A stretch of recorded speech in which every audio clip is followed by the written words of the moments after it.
네, 여러분 안녕하세요. 뉴스입니다. 대선 후보 토론회에서 여성 혐오 발언으로 사회적 큰 논란을 일으켰던 이준석에 대한 제명을 해달라는 국민 청원이 3일 만에 32만 명을 넘었습니다. 그만큼 우리 국민들의 분노가 하늘을 찌르고 있는데, 그런데 당사자인 이준석 뭐라고 했을까요? 네, 아직은 감정이 앞서는 시기라 그런 것 같다. 시간이 지나면 이성적으로 판단할 것이다 라고 말했습니다. 정말 갱생의 여지가 없는 이준석입니다. 윤상현의 말처럼 1년 정도 되면 다 잊고 또 찍어주는 국민은 뭐다 라고 말하는 거나 다를 바가 없죠. 게다가 며칠 전에는 SNS에 뭐라고 올렸느냐, 후원금 3억 초과 달성. 네, 욕먹고도 돈은 잘 모았다는 것입니다. 이쯤 되면 국민을 상대로 하는 정치 장사 아닙니까? 국회의원은 헌법상 면책특권이 있습니다. 하지만 그 특권은 국민을 위해서 일하라고 준 것이지 여성 비하 또는 성희롱에 쓰라고 준 것이 아니죠. 이준석의 본인 말처럼 제명 시도는 민주주의에 대한 폭거다. 아니죠. 민주주의에 대한 폭거는 국민이 직접 정치인을 심판하려고 할 때 이를 비웃는 태도입니다. 국회의원 제명에 국회의원 재적 3분의 2 찬성이 필요합니다. 물론 쉽지 않겠죠. 국힘당이 버텨줄 테니까요. 하지만 이 청원이 말해주는 것은 분명합니다. 이준석은 선을 넘었다. 그리고 국민은 보고 있다. 이번 청원 국회에서조차 단순한 해프닝으로 끝내려 한다면 나머지 국회의원들도 비판의 대상이 된다는 걸 알아야 할 것입니다. 국민이 정치인을 직접 심판하는 시대, 국민 주권 시대 이미 시작됐습니다. 자, 관련해서 이재명 대통령이 트럼프 대통령과 통화한 것과 또 G7 회의에 초청을 받은 부분을 두고 내란 동조 국힘당이 또 딴지를 걸고 나섰습니다. 이 국힘당의 이준우 대변인은 중요한 것은 단순한 참석이 아니라 어떤 성과를 내느냐다. 이재명 대통령은 그동안 북한의 도발과 인권 침해에 침묵하거나 미온적인 태도를 보여왔고 친중 행보로 외교적 균형 감각에 의문을 자처해왔다. 이번 G7 정상회의에서 국제사회로부터 신뢰를 얻기 위한 명확한 태도가 필요하다. 이재명 대통령은 G7 참석을 본인 사법 리스크 회피를 위한 국제 이벤트로 삼으려 해서는 안 된다. 포장만 화려한 말잔치가 아니라 실질적 외교 성과로 이어지길 바란다 라고 입을 털었습니다. 참 양심도 없는 인간들입니다.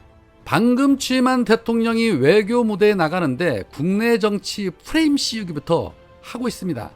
G7 회의가 사법 리스크 탈출용이라니, 국힘은 G7을 국제 코미디 무대로 착각이라도 하는 것일까요? 하기는 윤석열이 내내 김건희 리스크를 회피하기 위해서 외교를 이용해 왔으니 본인들 눈에는 그렇게 보이는 것도 무리는 아니겠죠. 윤석열의 외교 성적표는 전 국민이 다 알고 있습니다. G7에 가서 바이든 대통령한테 노룩 악수나 당하고 외교 참사 논란 일으켰던 것이 불과 1, 2년 전입니다. 이에 민주당은 새 정부를 흠집내려고 외교를 당리당략의 수단으로 삼은 무책임한 행동이다. 국힘이 책임을 통감하고 협조해도 모자란 판에 외교를 정쟁의 도구로 삼으려서는 안 된다라고 후려쳤는데, 외교한답시고 국격 나락으로 보내고 글로벌 호구노로 3년 했으면 창피해서 찍소리 말고 입국닷 하고 있어도 모자랄 판에 정말 후한무차이가 이루 말할 수가 없습니다. 이재명 대통령이 어떤 성과를 내더라도 어차피 물어 뜯을 게 뻔하지만 최소한 1%의 양심이라도 있으면 초치는 다루는 삼가를 해야죠. 자, 관련해서 어제 이재명 대통령이 민주당의 전현 지도부와의 만찬 자리를 가졌습니다. 분위기가 이렇게 화기애애할 수가 없었죠. 그런데 이 자리에서 이재명 대통령은 하루라도 빨리 국가 정상화가 이루어질 수 있도록 해야 한다. 국회가 도와줘야 한다. 하루가 급하다. 행정부가 빨리 일을 할 수 있도록 해야 한다.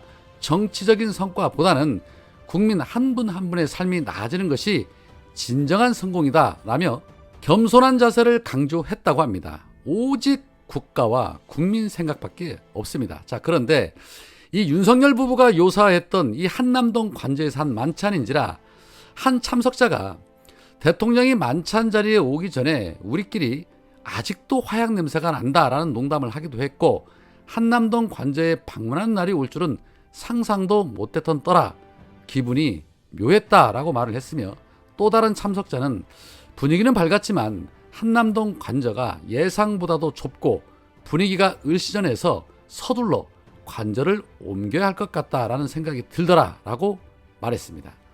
아직도 화약 냄새가 난다는 농담이 마음에 확 와닿습니다. 잊어서도 안 되고 잊을 수도 없지요.